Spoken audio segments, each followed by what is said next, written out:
all to this webinar on foreign investors' lens on Pakistan's economic and political landscape. I'd like to thank our guest and, of course, our president, our acting president, Sajjad Anwar Saab. I would like to begin with the housekeeping rules. Today's session is scheduled for 1 hour, including Q&A. All participants will be muted for the session. All participants are requested to keep their videos off, and question and answer sessions will be held at the end of the session. Please submit your questions through the chat box, and this session will be recorded and we will post it on our website and our social media. At the end of the session, we request you to fill a feedback form. So thank you, and I'd like to request our Sajjad Anwar Saab, who's the acting president of the society, to please give your welcome remarks. Thank you so much, Ms. Sarwat. On behalf of CFA Society Pakistan, a very warm welcome to all the participants who are joining us from different locations. Thank you very much for making the time to attend this event. We are honored to have a highly distinguished speaker, Mr. Ali Farid Khwaja, for discussion on today's topic, foreign investors' lens on Pakistan economic and political landscape. Sir, thank you very much for accepting our invitation for this as a guest speaker at the event. Mr. Ali Farid Khwaja is the CEO of Oxford Frontier Capital, a UK-based investment firm investing in emerging markets. Oxford Frontier is a majority investor in KTrade Securities in Pakistan and has invested in music and co-working space in Pakistan. Ali is also a consultant for Asian Development Bank and Bank Al-Falah and a board advisor for Prism AG. He has 19 years experience in financial markets in London.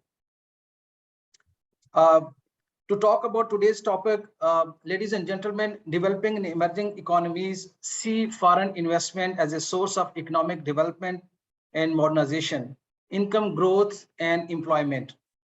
Studies show that FDI triggers technology spillovers, it assists human capital formation, it contributes to international trade integration, helps create a more competitive business environment, and enhances enterprise development.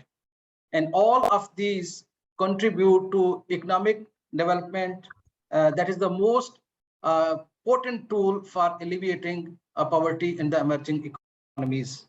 Pakistan has been struggling to attract long-term foreign private capital ever since the completion of multi-billion-dollar projects under Chinese CPEC projects in energy and infrastructure.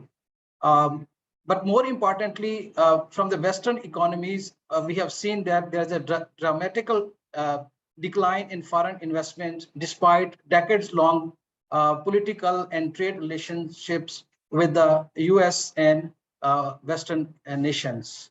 So there are several factors have been cited for this trend, more especially that law and order situation, similarly power shortages, high energy cost, and political instability and inconsistent economic policies. I'm sure that over the next 1 hour, you will enjoy this session that will be very, very informative and insightful. Without taking any more of your time, I will hand over the floor to Ms. Sarwat Ahsan for the further proceeding. Thank you very much.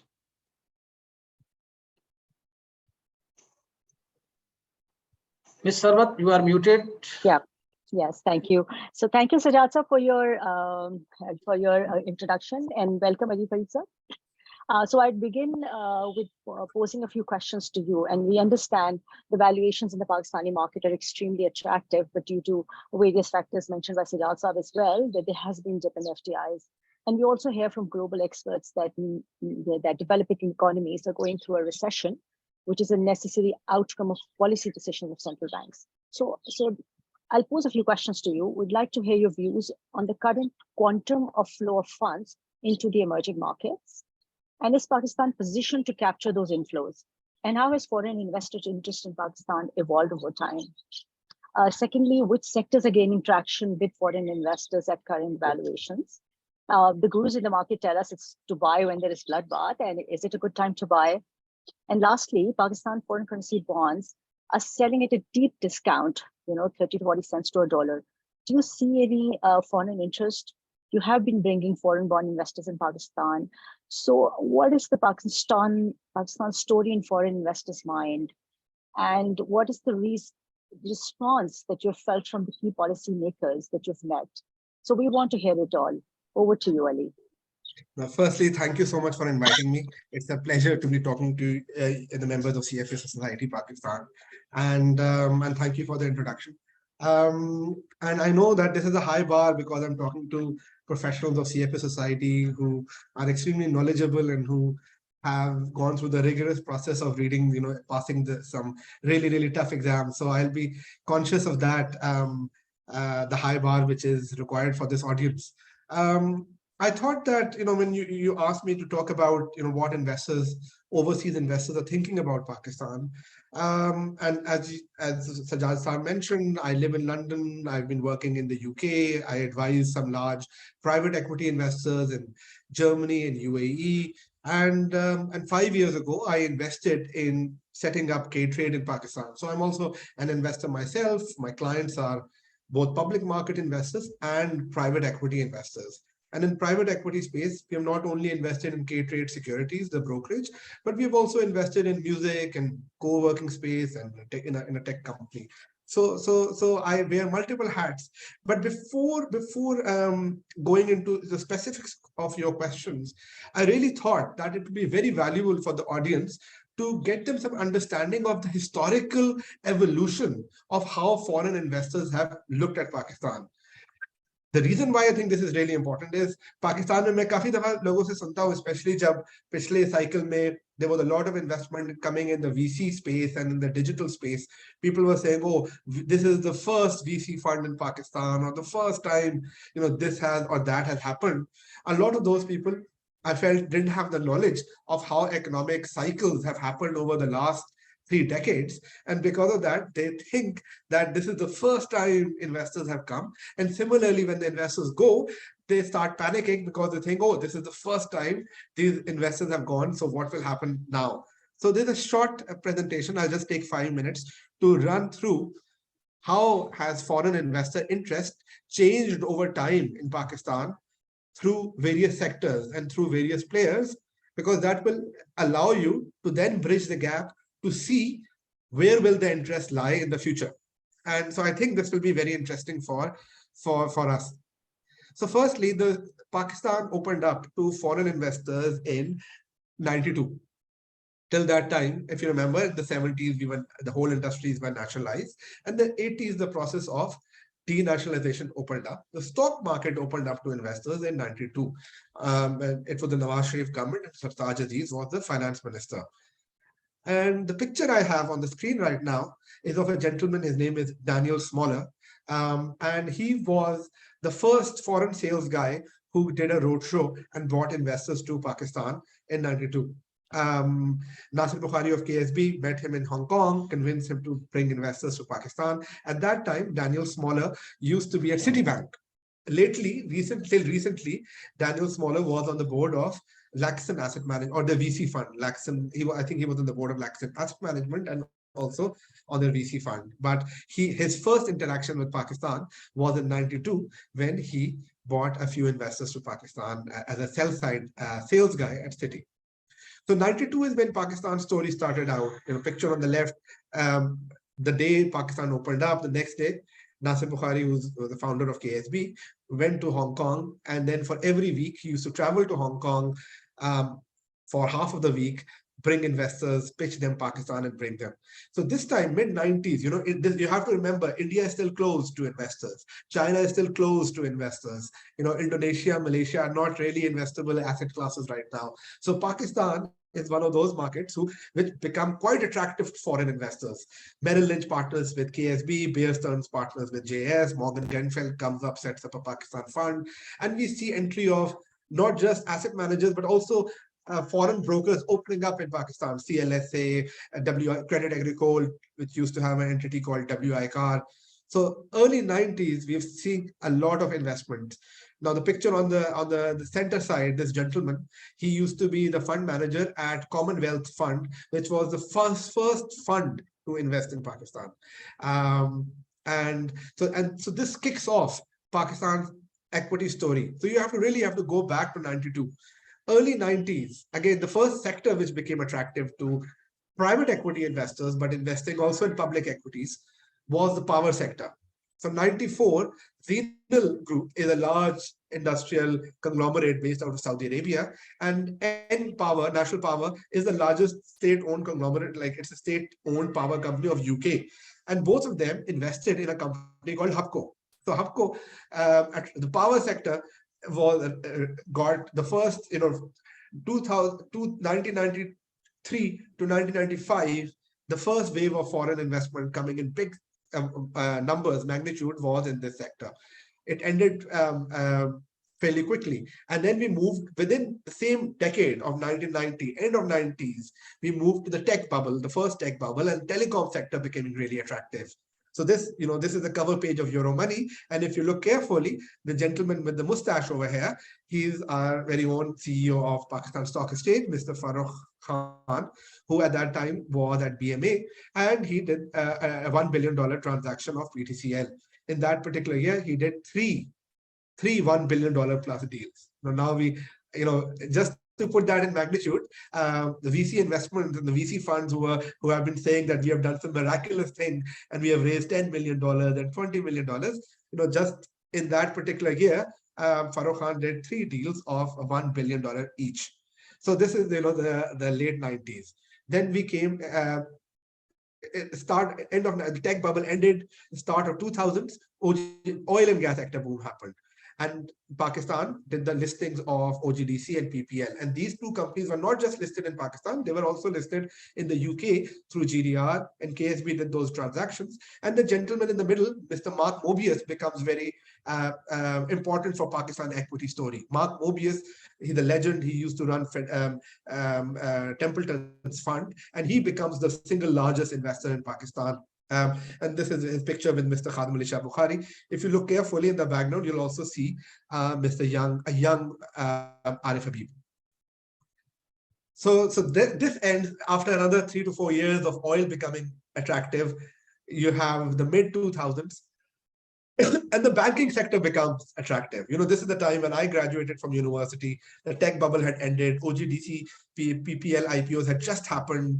And 2004, I worked in Karachi for a year. And at that time, banking sector became really hot. Now, I used to be a banking analyst back then, and I saw some Merrill reports, and I saw how banks in India and Nigeria were trading at 4 times book, and while Pakistani banks are still trading at 1 time book. And I remember publishing a report with a massive upside potential on some banks.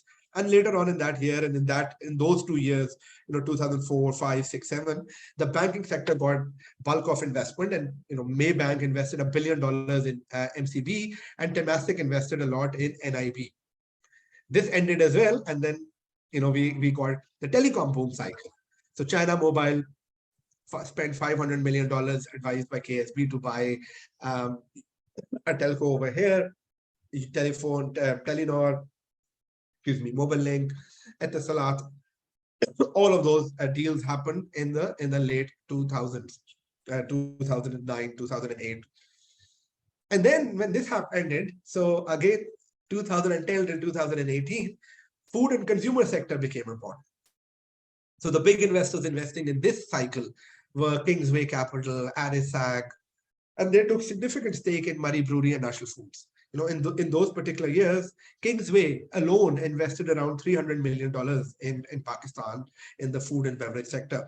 So, and that ended in 2008 cycle, 2018 cycle. 2019, 2022, most of the people in the audience will already know all of that, because that's recent hype, which is the investment cycle we saw in tech. In between, in the 2000 and the last cycle, I missed, but Sajjad Sam mentioned that, was also the cycle when we saw CPEC, so investments coming in energy infrastructure, railways, road networks, which were specifically coming from China during that time period. And in this time period of 2019, 2022, the Chinese investment coming in Easy Paisa was also in the early part of that phase. So the Chinese investment extended into some investment into tech in terms of Alibaba acquiring Daraz and financial acquiring a stake in Telenor. So the question now is, what's next? The key thing which I wanted to show to you through this short slideshow was that investors, foreign investors, always come and go. And their interest not only ebbs, but their interest also changes from one sector to another sector. So it's always important to remember that when a foreign investor is investing, he will not continue to invest for 10 years in that particular sector. So if you're looking at, let's say, tech, and if you were looking at tech 2000 in last year, you should not expect that the same thing will happen in 5 years' time as well. They will be the next big thing. So you have to remember that the time horizon of a foreign investor is not 20 years. He's not coming and saying, okay, I'm investing in tech, so I will continue to invest in tech, and so that has serious implication on the investor behavior in terms of the returns which you guys are generating. Because often what we have seen is that domestic funds are too late. By the time a domestic fund manager launches a gold fund, gold is already peaked. When they launch a tech fund, it's already there. Tech cycle has already peaked for Pakistan. So it's very important to remember the cyclicality. And it's important to remember that we have seen bigger cycles before, and we have seen bigger and more prestigious investors too who have come in the past. So now the question which Sarvat asked me, Sarvat, sorry if that was a long way to come into your question, but what's next?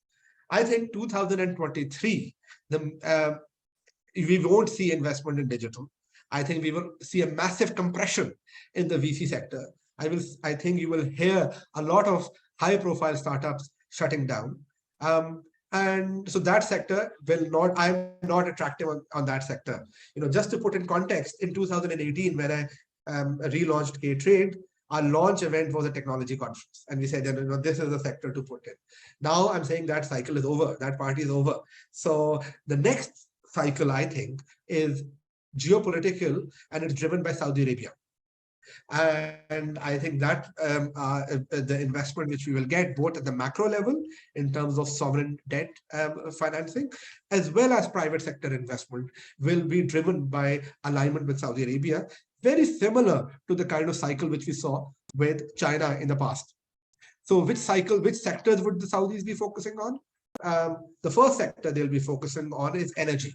And today you saw the announcement, and the government of Pakistan has finally passed the refinery policy. I saw a news headline somewhere. I didn't get the chance to dig deep into it, but I'm sure that the people in the audience will know more than I do on that.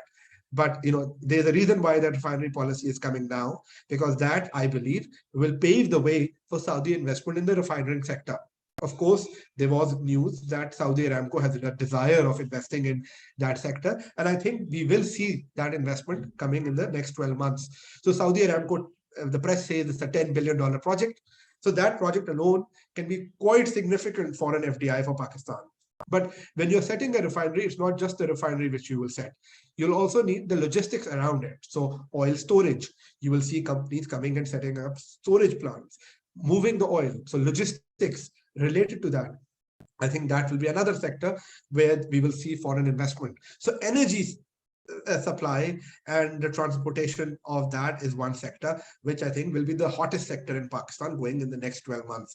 And I think you will see a lot of, in the next 6 months, you will see a lot of broker reports coming out about how great the refining sector is and how big experts they are in refinery. So that's number one. The second sector, food security. Saudi also wants to secure food from Pakistan.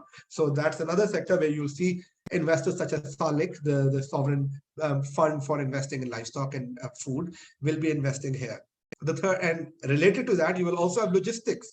So warehousing of food and storage, and the logistics of food will become an important consideration where you will see Saudi investment. And just a clarification over here, Saudi investment will not be just from Saudi Arabia. Chinese investors will also piggyback on that, and you'll also probably see other multilateral investors also backing that kind of investment. So it will be, Saudi will lead it, and structure it. But I do expect China to participate in it. So, for example, in the Saudi Aramco deal, I think the Chinese will also be an investor. The third sector, so the first was energy, the second one was food. The third sector, STC, the Saudi Telecom company. I think, of course, we all know they were bidding for the towers, which they didn't win, the tower asset. But I do expect them that they will invest in Pakistan, either in data centers or in optical cable. Their interest will, I think, primarily be on the telecom infrastructure side. They might even buy some of the local incumbent telco. So that's the third sector, telecom, but tech infrastructure, not tech as in apps, not in terms of like digital, for digital consumption companies. The third area, so that's the third area. The fourth area is power sector. So companies like Aqua Power, which is a listed company in Saudi Arabia, I expect them to come and invest in power sector in Pakistan. So those are the four sectors where I think there will be a lot of investments. Energy, number one, food and agriculture, number two. This will also include, by the way, it will also include forests, forestry, timber. The third sector is telecom, in terms of telecom infrastructure, and the fourth was power. And combining all of those four sectors is supply chain, which is logistics, and storage. So if it's oil storage for energy and warehouses for food. So that's where I see the next wave of investment coming in. I do think that's the reason why you see the government in a more confident body language, because I think they kind of have commitments from the sovereign that they will come in and give this investment. So I do expect pick up on this fairly quickly. Just to put it in perspective, I'm not just saying this from high level. Just last week, Oxford Frontier, my company, set up KTrade in Saudi Arabia. So I'm saying this as a person who is also investing in line with what I'm telling you, and in terms of my business operations. So KTrade will be investing aggressively in Saudi Arabia in terms of both facilitating this inbound investment from Saudi Arabia, as well as catering to the domestic demand. So beyond all of this investment theme which we have spoken about, another area where I think we will see a lot of engagement with Saudi Arabia is Pakistani people moving there. You know, you have seen in the press that 700,000 people have moved out of that 60% went to Saudi Arabia. I think this will extend. So if you look at Saudi Vision 2030 plan, they expect to double the population of Riyadh. That means they want 5 million more people to come to Riyadh till 2030. So over the next 8 years. But they are very serious about their 2030 plan. So I do expect a lot of Pakistani diaspora moving over there, especially in the technology sector. So in tech, I'm not too bullish on Pakistani tech sector companies, but I do expect that they will see a lot of attrition of their developers moving from Pakistan to Saudi Arabia, getting jobs over there, especially in sectors such as AI, cybersecurity, and fintech, and computer games. Those are the sectors which Saudi government has prioritized. So that's on the investment. And last point, because Sarvat asked about in terms of bond and bond investors, what they are thinking. On macro, Pakistan conditions are bad, and it's not that those old investors who have invested in the previous cycles in other areas are not bullish on Pakistan. Like just as I told you, VC, if you are a VC investor and you invested in Pakistan, assuming a dollar rate of 150, 180, in the worst case, you talk to any of these VC funds in Pakistan, when they were raising capital, they were not forecasting 20% depreciation in exchange rate. So, when I invested in KTrade, the exchange rate in Pakistan was 120. Today is 250 in the open market and probably go to 270. I was not expecting that. So for most people, the forecast they must have made will not hold true. So hence, those guys will not invest more. You need a new set of investors. And as I said, I think that new set of investors would be led by Saudi Arabia. And that will include people like PIF, either the Saudi sovereign themselves, or entities backed by them, or entities they have given money to. So for example, a best example of that is recently you must have heard that Zameen.com raised $200 million. That $200 million was led by Affinity Partners, which is the fund of Jared Kushner, which raised $4 billion only from one investor, which is the Saudi Sovereign Wealth Fund. So either the money will come directly or it will come from people who are backed by them. So that's all from my side, but happy to take more questions.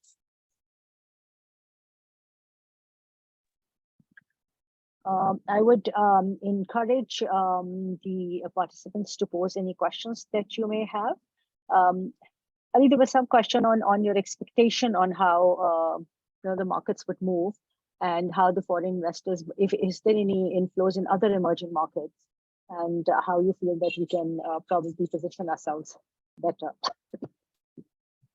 So if you look at just public market, emerging market funds and frontier market funds, they are struggling. If you look at the forecast for next year, there's a consensus opinion that the US economy will go to a recession, the US will further raise interest rates. So everybody is bearish on equities, especially in the first half of next year. Within equities, they like healthcare because that's a counter-cyclical sector. So I think emerging markets will continue to see outflows in the first half of next year.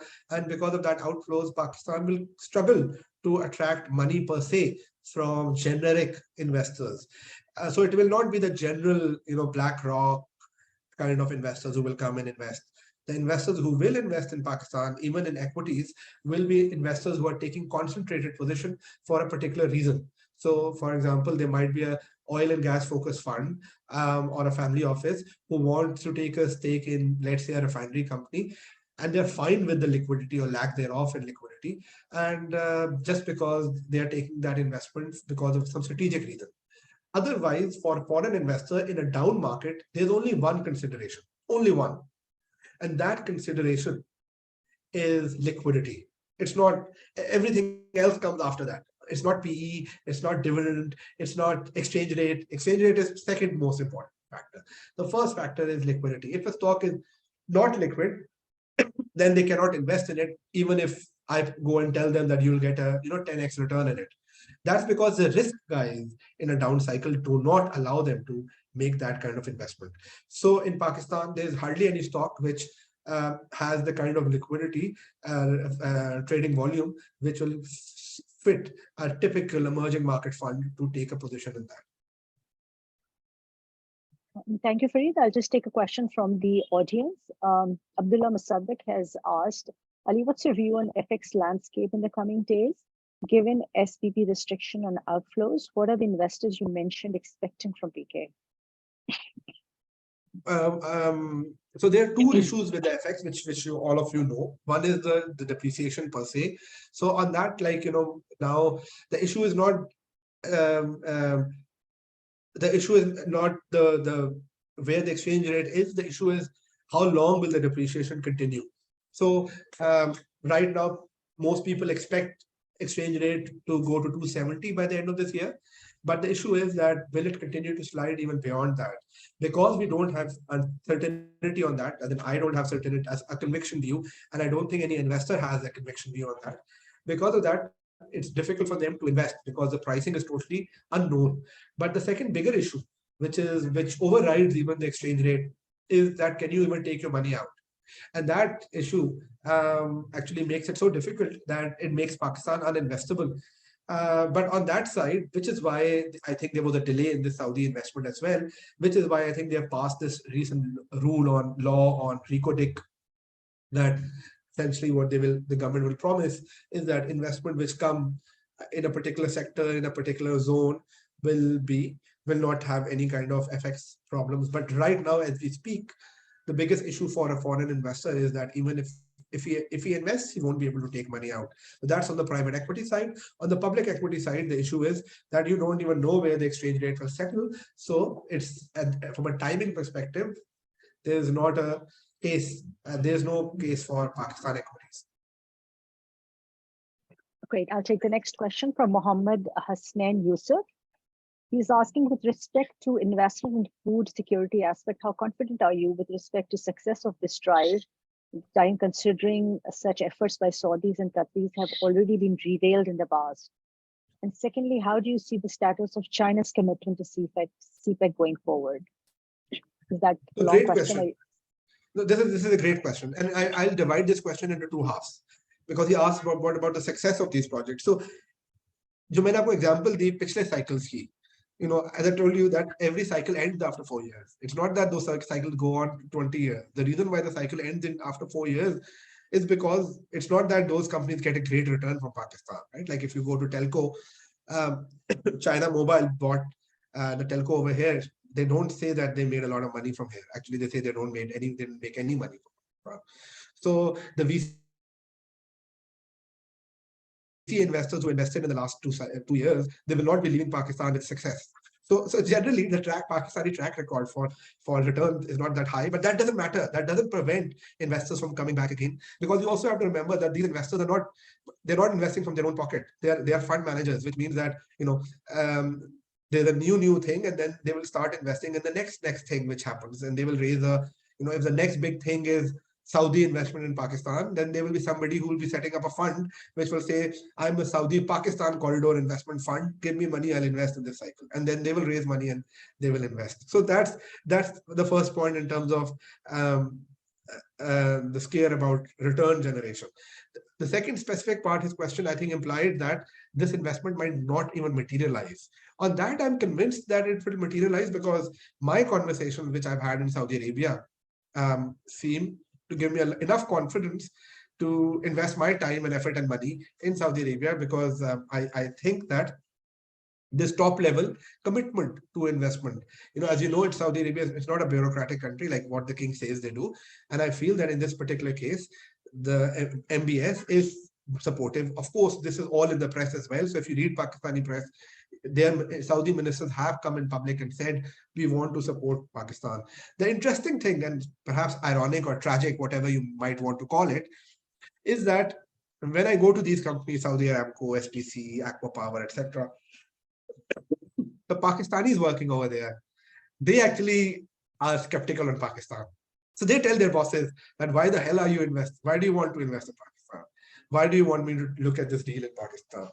But it's their bosses who are telling them, because their boss and their boss's boss, i.e. the main boss, MBS, has asked them to do it. So they will do it because he has asked them to do it. So I'm fairly convinced that it will happen, and fairly soon. Now, we are not talking about 6 months period. Oil refinery policy has been announced or like finalized today. So I think we are talking about a matter of weeks rather than matter of months. There was a second part of the question about the status of China's commitment to CPEC, if you would like to comment on that. Yes, so China is struggling. China is struggling internally. So this is not, Belt and Road is not a priority for them. Their priority now is self-sufficiency, not growth. You have to remember that something changed 2 years ago globally. Till 2 years ago, we were in a period called Great Moderation. Actually, BlackRock has published a great report on it, so I recommend you to go online and read it, but I'm just summarizing it for you, that we had a 40-year period of globalization where we had high growth, low inflation because of globalization. That ended 2 years ago. Now we are in an economic fracture state where every large power wants to secure energy and food and access to special minerals for itself. Special mineral because of EV, lithium, etc. And for semiconductor chips. So these are the three things which every country needs. Saudi needs the same thing. So they're saying, hey, Pakistan, can you supply us energy, food, and anything else which you can supply? So every country wants that. So China is also focusing on it. What Pakistan policy for the last, something which our government and our establishment was working on for a while, was that we were pitching to US and other countries that saying that, hey, Chinese have built this hardware. We want your software to come and run on it. So we said the same thing to the US, we said the same thing to Saudi. In this particular case, the Saudis have shown more interest than other countries have. So I think that wave of investment will rely on the infrastructure which the Chinese built. So, but I don't think you will see incremental massive investment from China, but you will see them announcing rollover, because they will want to support the investment they made. And you will see Saudi being the leader in it. And President Xi recently went to Saudi Arabia. So I think this was a part of that conversation. Okay, great. So the next question is from Mohammed Shoaib, and his question is, what are the tough economic decisions Pakistan needs to make to stall the currency depreciation? Firstly, I apologize that I'm not an expert in this. There are many experts on this topic. I don't claim to have any other added knowledge than the other people who have been giving a lot of suggestions on this particular area.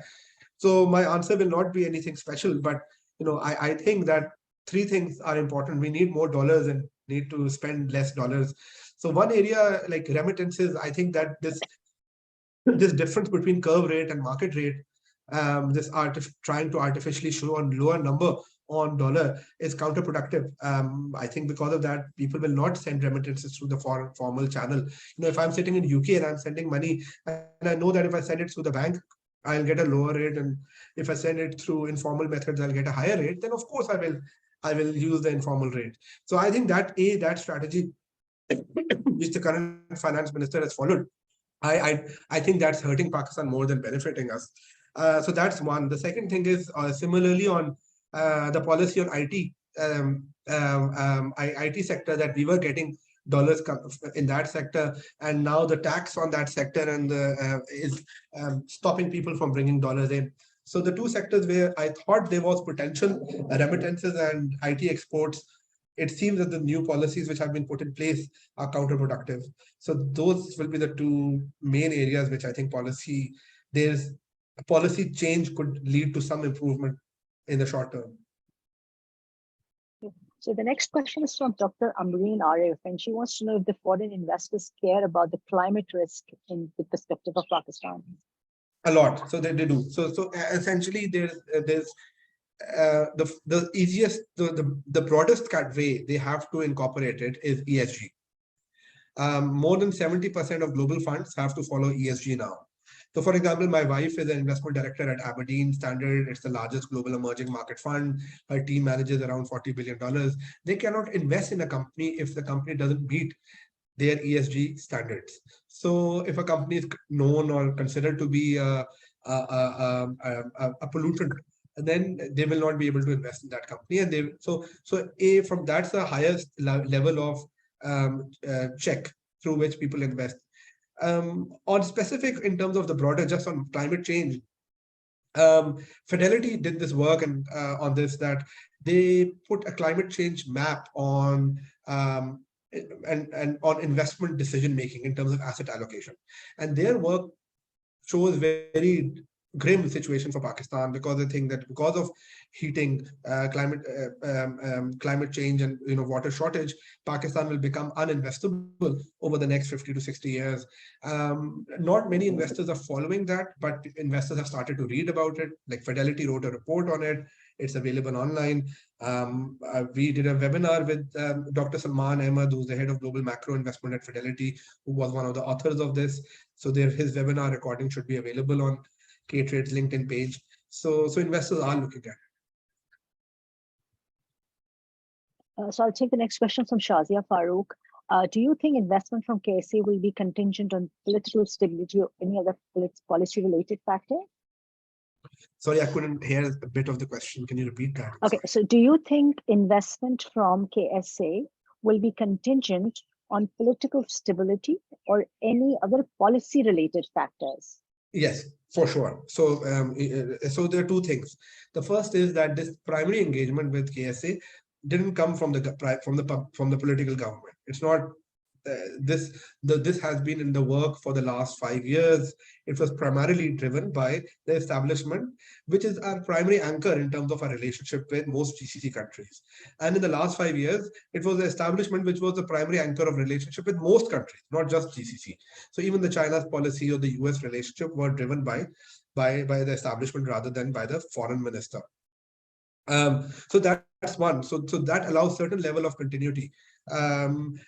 And that's why they've also, MBS, I think, postponed his trip, because he wanted to see a change in he was waiting for the change at GHQ. On the political side, they want consensus. They want consensus between political parties on the economic policy. So that's why you have heard people talk about Charter of Economy.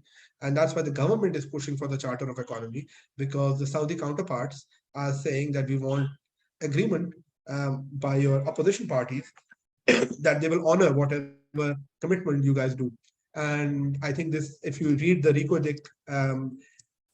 policy which has come, you will see that it's in line with this kind of demand, that they don't want their investment to be threatened either by the courts or by political change.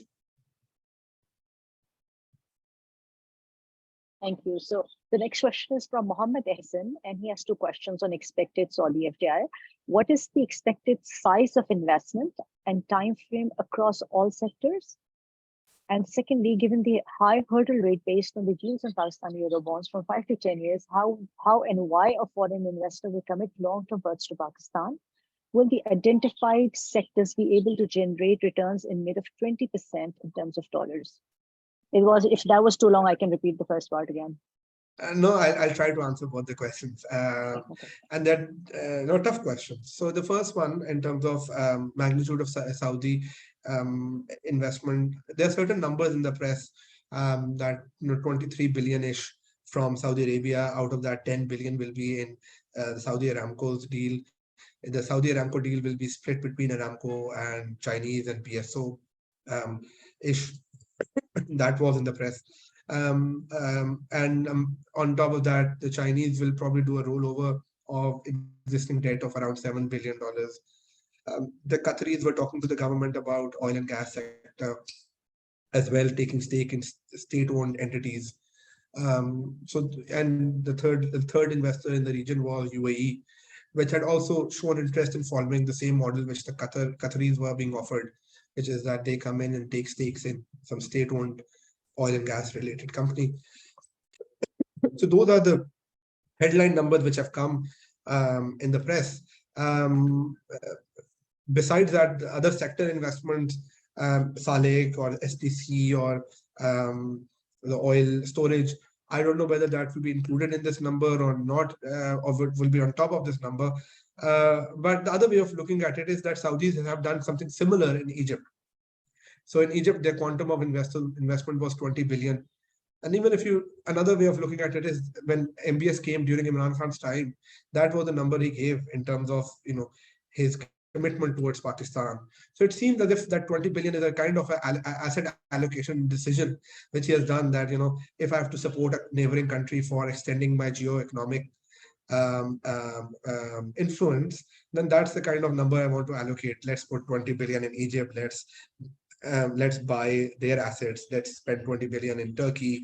Let's spend 20 billion in Pakistan. It seems, from reading from the press and talking to people, it seems this kind of asset allocation decisions. So the another way of looking at or trying to see where Saudis or how Saudis will invest is to see what they did in Egypt. So in the case of Egypt, they took a stake in their fertilizer company. They took a stake in their banks, so state-owned companies.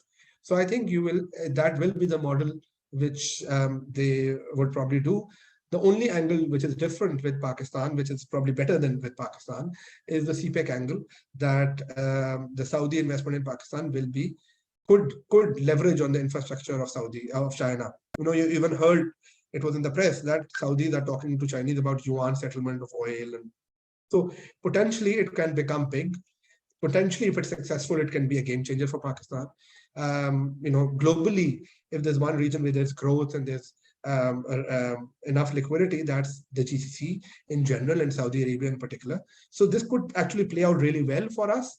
But that would, of course, depend on political certainty and how well we do on every other thing, which history tells us we don't have a great track record on that.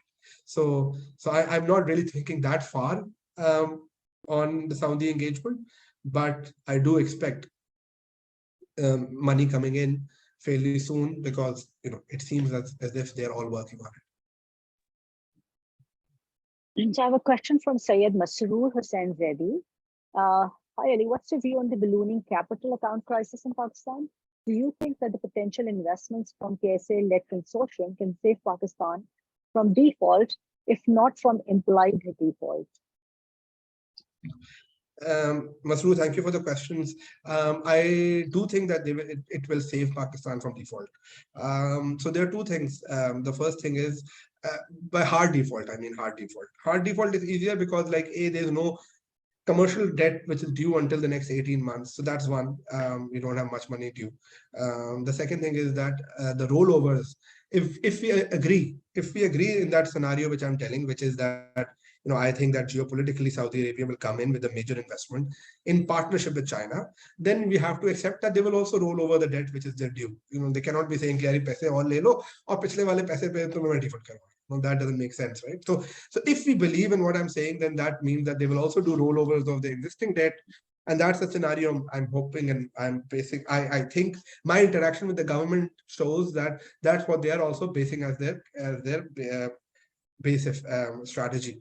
So the risk then is political, that whether if the political situation in Pakistan becomes so disruptive that they think that the establishment cannot deliver on their commitments, then there will be delays in that, and a delay on this side could create problems for us. So right now there is a funding available. That's a good thing. Of course, to make it work, we have to commit on certain things, but which is the question mark here. So I'll quickly take the next question from Mohammed Ehsan. It's about attracting foreign investment in different industries from overseas Pakistani businesses. We have many critical sectors with growth potential that require investment and development, such as tourism, healthcare, and if policies are to be drafted to attract Pakistani businesses operating abroad, we can see consistent investments. Please share your thoughts and ideas. So it's a great question, right? And you're totally right that the problem is that our track record, Pakistan's track record for foreign investors coming in and making return is very poor. I invested $5 million in KTrade and in the music business and co-working space. So I know I won't make any dollar return at that. So generally, most people who have invested in Pakistan have had poor experience, and that's why they don't come back again. And that's why you always need a new theme and a new sector and a new investor who has more than just economic interest to come and invest here. Otherwise, like if you're a US investor sitting in the US and you have other alternatives, it's not that Pakistan doesn't look that attractive from that perspective. Now, I'll give you a small example. When Imran Khan came, there was a lot of optimism with foreign overseas Pakistanis, and they had a lot of desire to come and invest in Pakistan. A lot of them had connections with Imran Khan directly because of his historical outreach to them, both for fundraising and also as his status as a celebrity. So one of them, a billionaire from the US, came to me and said, I'm going to invest a lot in Pakistan. I won't name him and I won't name the sector because then you'll be able to guess who the person is. He's a famous person. So when I checked when I independently checked the sectors in which he was investing and the deals he was looking at, I found out from the bureaucracy that they are not going to give him those deals and he's not going to get those deals. So I told him that, hey, you are not going to get those deals and it will never work. And these were like $500 million deals, so he was going to invest like $200 million. So I told him, and he thought that, no, what does he know? I know Imran Khan directly. I know the establishment directly. I know every minister directly. And it took him 4 years to realize that knowing people doesn't really matter that much. Everybody knows everybody here. It's about, getting approvals from the bureaucracy and the system, which is far much more painful. And sitting in US, he didn't have enough time to come and, deal with the section officer in a ministry. So now he doesn't want to invest and come back to Pakistan. He's lost his interest in Pakistan because as a billionaire, he doesn't have time. He has money, but he doesn't have time. So, and before that, of course, there's a famous example of Abraj, where Karachi Electric deal cost them everything. So we don't have much good examples on attracting for generating long-term returns for people. So let's be positive about the future, and I'll take a question from Muhammad Farooq Khalid. As you've mentioned, the perspective will be on geopolitical basis specifically. How do you assess the viability of geopolitical investments with a specific view on the policies of US administration, like recent Russia-Ukraine war has dynamically shaped the global monetary policy? So a great question. And so essentially, just linking also with the last question, Pakistan में जब भी investment आई है, जो ज़्यादा आई है, वो economic interest की वजह से नहीं आई, वो geopolitical की वजह से आई है. जैसा for example, as we said, Chinese was not a economic rational decision making for a quick return. And similarly, the Saudis are not. And most of the US investment which comes is also driven by other motives, which is why it comes in certain sectors. Like, they don't say it because the people who are giving the money don't know that. But let's say if I'm a VC fund and if I'm a VC fund in the sector of financial inclusion, I will get money from the US government. I will not probably get money from the Saudis. Saudis will say, why do I care if you're doing financial inclusion? But if I go to the US, they will say, okay, I care about financial inclusion. I will give you the money. And then with that VC money, I will go and invest in companies. And I'll say to the company that, I'm doing an economic model on you to generate economic return. But the reality is that my LP has given me money not for economic return. It's because of the geopolitical angle in terms of where he wants the money to go to. So women entrepreneurship is an agenda for US. It's not an agenda for Saudi Arabia or China for that matter. So all our investments have other non-commercial reasons, and it's that investment which is more critical. And even right now, when I'm talking about food security, energy security, there's a strategic angle to it. Commercial, of course, has to be there. So now coming to the US, how will it take the Saudi? I don't know. It's a risk. Of course, the main risk on Saudi is how will the US-Saudi relation pan out. So it's a broader question. I just told you that Jared Kushner launched a fund called Affinity Partners, and all the money came from Saudi Arabia. He didn't raise that money from the US. He didn't raise that money from India or Israel even. He's half Israeli, but the Saudis have given him money, $4 billion. So that's a lot of generosity. I don't think that generosity is because Jared Kushner has a great track record as a fund manager. So I think they are also conscious of this risk from the US, and they will try to manage it. But the Saudis are showing muscle, or flexing their muscle in terms of the US. So it's a risk factor. Great, thank you, Ali. Before we close, I'd like to ask you one last question from Mohammed Shoaib. What's the potential for increasing our IT services exports in the next 12 months? Next 12 months is tough for IT exports globally. I hear in Pakistan that there's a view that IT services sector is immune to recession. That's historically that hasn't been true. We have examples of the earlier recessions and the impact on IT services sector in India. Their sales do get hit during recessions. So right now, like let's say I was based in the US, I got money from a VC fund. With that money, I needed developers in the US. I couldn't find the developers because the cost was too high. I would go to Pakistan and hire developers here. Now I'm not getting money because the VC space globally is contracting. So if I'm not getting money, that will trickle through the whole value chain. So I think all the IT services companies especially those who cater to US market, will face a slowdown, US and Europe. The only region which is right now growing is the Middle East. So you will see most of the growth, even in Pakistani IT services companies, coming from the Middle East. So, Systems made a great acquisition of this company called NDC Tech, which provides IT's core banking system integration to banks, and primarily in the Middle East. And I do think that acquisition would help them immensely over the next 12 months. But beyond that, next 12 months is tough for IT services.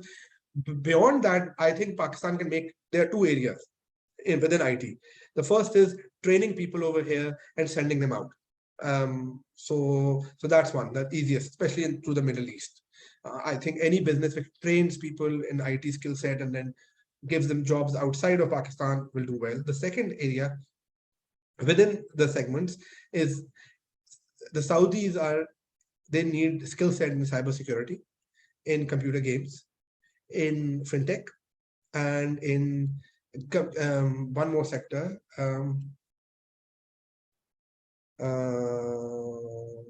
AI. So those are the four sectors which they have explicitly mentioned that in this we will invest in companies, and in those sectors they lack skill set. So whoever is positioning in that will do well. I hope Pakistani IT services companies shift away from blockchain or e-commerce or the next Uber, to start learning about AI and start focusing on that area. Thank you so much, Ali Faisab. We have a few more questions, but in the interest of time, I'll have to wrap up. I would request our acting president, Mr. Sajjad Anwar Saab, for his closing remarks, please. And thank you so much, Ali. It's my pleasure. Thank you. Assalamu alaikum, everyone again. Thank you so much, Ali Saab, for this very informative, very insightful session. I hope and the audience has been answered the most of the questions that were reposed. And thank you so much, everyone, for taking the time and to join this session. Thank you very much. We will be welcoming your feedback. The form has been shared, and we welcome your feedback for any suggestion and improvement of these events in the future. Thank you again. Thank you. Thank you so much.